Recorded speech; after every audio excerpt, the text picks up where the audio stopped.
محمد صلی اللہ رسول کریم۔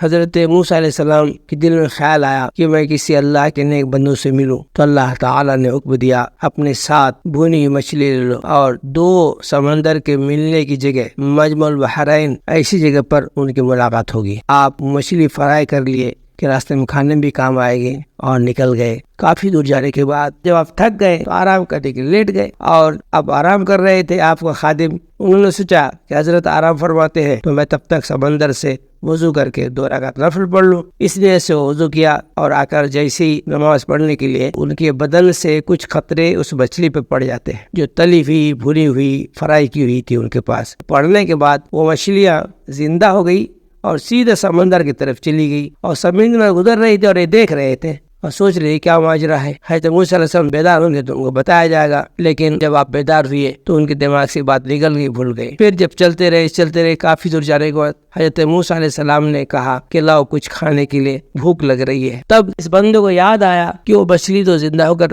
دریا سمندر کے اندر چلی گئی، تو عرض کیا حضور، وہ جب آپ آرام فرما رہے تھے اس وقت مچھلی زندہ ہو گیا اور پورا واقعہ سنا۔ تو آپ نے فرمایا ارے اسی جگہ کی تلاش میں تو میں آیا تھا، وہی نشانی تھی، چلو واپس۔ پھر واپس آئے، اس جگہ پر کیا دیکھتے ہیں، ایک اللہ والے چادر اوڑے لیٹے ہیں، آرام کر رہے ہیں۔ حضرت موسیٰ علیہ السلام نے السلام علیکم ورحمۃ اللہ وبرکاتہ کہا، تو انہوں نے چادر کے اندر ہی سے پوچھا کون ہے اس سرزمین پہ سلام کرنے والا؟ تو آپ نے کہا میں موسیٰ ہوں۔ انہوں نے پوچھا کون موسیٰ؟ تو آپ نے کہا بنی اسرائیل کا موسیٰ۔ تو اتنا بولنے پر آپ اٹھ کے بیٹھ گئے، مسافہ ہوا، عنوان کا ہوا، باتیں ہوئی۔ پھر آنے کا سبب پوچھا، آپ نے ارشاد فرمایا کہ میں آپ کی ملاقات کے لیے، آپ کی صحبت میں رہنے کے لیے حاضر ہوا ہوں۔ تو حضرت خضر علیہ السلام نے فرمایا کہ آپ میرے ساتھ نہیں رہ سکتے، کیونکہ جن باتوں کا علم مجھے اللہ نے دی وہ آپ کے پاس نہیں، جو آپ کا علم ہے وہ مجھ پر نہیں۔ تو انہوں نے کہا میں آپ کے ساتھ رہوں گا۔